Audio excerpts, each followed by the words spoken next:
Welcome to M24 news. Anakapalli Narsipatnam Magavaram పాలెంలో TDP నేతలు చేస్తున్న భూదోపిడీపై మాజీ ఎమ్మెల్యే పెట్ల ఉమాశంకర్ గణేష్ మీడియా సమావేశం. నియోజకవర్గంలో భారీ భూదోపిడీకి అధికార పార్టీ ప్రయత్నిస్తుంది అంటూ విమర్శలు. తప్పుడు పత్రాలు సృష్టించి న్యాయస్థానాలు కూడా తప్పుదోవ పట్టిస్తున్నారని విమర్శించారు. మన నియోజకవర్గంలో పరిశ్రమలు రావడానికి మేము వ్యతిరేకం కాదని, అసలైన లబ్ధిదారులకి లాభం చేకూర్చకుండా బినామీ లబ్ధిదారులను తయారు చేసి మండల నాయకులు లాభం పొందుతున్నారని ఆయన విమర్శించారు. ఈ భూదోపిడీకి రెవెన్యూ అధికారులు పూర్తి సహాయ సహకారాలు అందించి ఇద్దరు సర్పంచులతో కథ నడుపుతున్నారని ఆయన విమర్శించారు. చేసేది ఏదైతే 40 సంవత్సరాల పైగా ఉన్నారు వీళ్ళందరూ కూడా మరి 18 లక్షల రూపాయలు అక్కడ మార్కెట్ వాల్యూ ప్రస్తుతం ఉంది. 18 లక్షలని ఇవ్వాలి, లేదంటే పట్టాలు ఇవ్వండి. అందరికీ కూడా పట్టాలు ఇచ్చి మీరు కంపెనీకి తీసుకోండి, దాని మీద 18 లక్షల పైన 2 లక్షల్లో 2 రెట్లు 3 రెట్లు పెంచి ఇవ్వండి, అదే విధంగా న్యాయం చేయండి అని చెప్పి మీ ద్వారా డిమాండ్ చేయడం జరుగుతుంది. అంటే ఇప్పుడు ఏమంటుందంటే గతంలో కూడా మేము మెడికల్ కాలేజీకి సంబంధించి అక్కడ 6.5 లక్షల రూపాయలు మరి వాల్యూ ఉంటే దానికి 19.5 లక్షల రూపాయలు ఇచ్చాం మేము. ఆ విధంగా చేయాలని చెప్పి మరి మీ ద్వారా మరి కోరడం జరుగుతుంది. మరి ఎంత అంటే ఒక అరగంటలో ఆర్టీఓ గారు కంప్లీట్ చేశారు.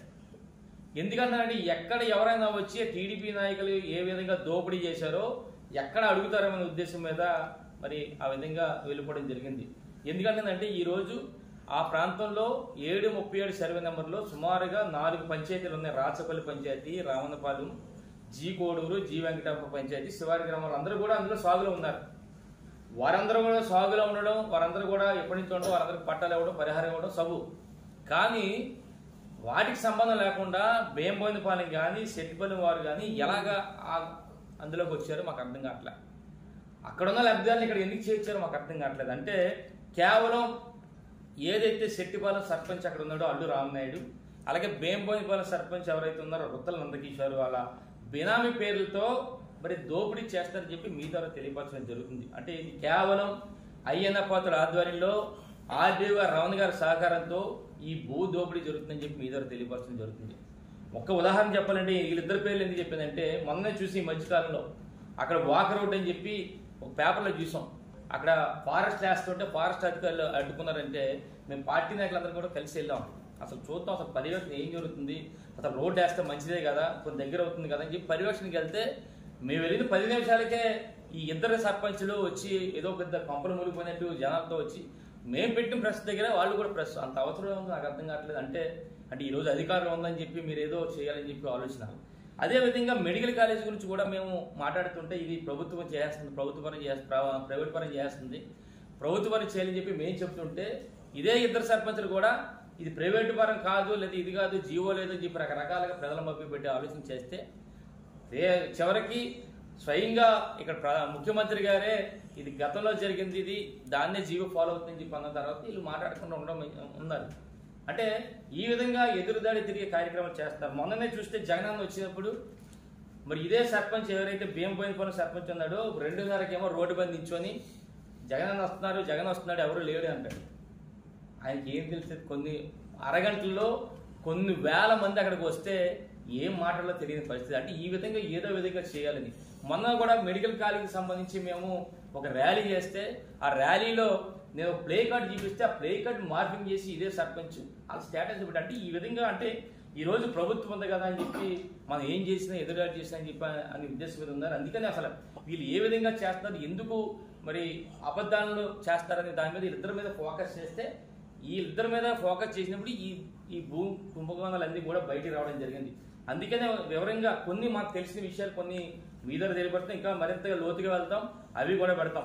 ఒక్కటి చెప్పాలంటే ఈరోజు చూస్తే ఎవరైతే అక్కడ సర్పంచ్ ఉన్నారో ఎవరు మన అల్లు నాయుడు, మన సర్పంచ్ మరి సెట్టిపాలెం సర్పంచ్ ఉన్నాడో ఈయన ఐందపతి గారి ప్రధాన శిష్యుడు. మరి మండలంలో ఏదొచ్చినా సరే ఈయనే అక్కడ ఉన్న టీడీపీ నాయకులందరి మీద ఈయన లీడ్ చేస్తారు. ఈయన గురించి చెప్పాలంటే ఒక్కసారి మరి ఏదైతే ఇప్పుడు 400 ఎకరాలలో ఇప్పుడు గ్రామ సభ అయిందో అందులో ఈయన తాలూకా బినామీ పేర్లు మీకు డీటెయిల్గా చెప్తా. బొర్లి సన్యాసి అని ఆయన సెట్టిపాలెం, అసలు సెట్టిపాలెం మనం ఇందాక చెప్పాను, సెట్టిపాలెం కానీ బేంబోయినపాలెం కానీ సంబంధించిన రైతులకి అక్కడ సంబంధం లేదు. కేవలం వీళ్ళందరినీ తీసుకెళ్ళి అక్కడ చేస్తాడు. అల్లునాయుడు బెనామీ పేర్లు అన్ని కూడా ఒకసారి మీ అందరూ కూడా చెప్తున్నాను. గొర్రెలి సన్యాసి ఎవరైతే ఎల్లు రామనాయుడు ఉన్నాడో సర్పంచ్ తాలూకా మామి అయినా సర్పంచ్ తాలూకా బెనామీ ఎంత అంటే 13 ఎకరాల 64 సెంట్లు. ఎన్ని కూడా సెట్టిపాలకు సంబంధించి ఈ బినామీ అక్కడ పెట్టుకొని ఇవన్నీ కూడా గ్రామ సభలో అప్రూవల్ చేసుకున్నాడు. అంటే సుమారుగా ఈ గవర్నమెంట్ రేట్ ప్రకారం 18 లక్షలు ఇస్తే 13 ఎకరాల 64 సెంట్లకి సుమారుగా 2,45,00,000 రూపాయలు మరి కొద్ది రోజుల్లో మరి ఐదు భద్రత దయ వల్ల ఈయన ఖాతాలో పడే అవకాశం ఉంది. అలాగే ఇంకో ఆయన ఉన్నాడు, ఇంకో పెద్ద ఆయన ఇంకో ఎవరంటే ఈయన కూడా సర్పంచ్ నందకిషోర్ అని చెప్పి బియ్యంబోయినపల్లి సర్పంచ్. ఈయన ఈ మధ్యకాలంలో మరి చాలా ఎక్కువగా ఆ ప్రాంతంలో ఏదైనా గొడవ జరగాలంటే ఈయన 10 మంది ఉన్నారు ఈయన పక్కన. ఏ గొడవ జరగాలన్నా సరుగుడు కారులో సరుగుడు దాని మీద గొడవ జరగాలని ఈయన వెళ్ళాలి వీళ్ళు బ్యాచ్కి. అక్కడ ఏమైనా సంబంధించి గొడవలు కావాలంటే ఈయనే మొత్తం అందరిని కూడా మరి చేస్తున్నాడు. ఈయన తాలూకు చూస్తే ఈరోజు ఆయన బినామీ పేరు అది కూడా ఆయన 18 లక్షలు చూపిస్తే సుమారుగా 95 లక్షల కోట్ల రూపాయలు కూడా ఈయనకి. అంటే మరికొద్ది రోజుల్లో వీళ్ళిద్దరికి కూడా ఒకరికేమో 2.5 కోట్లు ఒకరికేమో 1 కోటి రూపాయలు వచ్చే అవకాశం ఆయన పద్ధతిగా చేస్తారని చెప్పి మీ ద్వారా తెలియపడుతుంది. ఎందుకంటే ఆల్రెడీ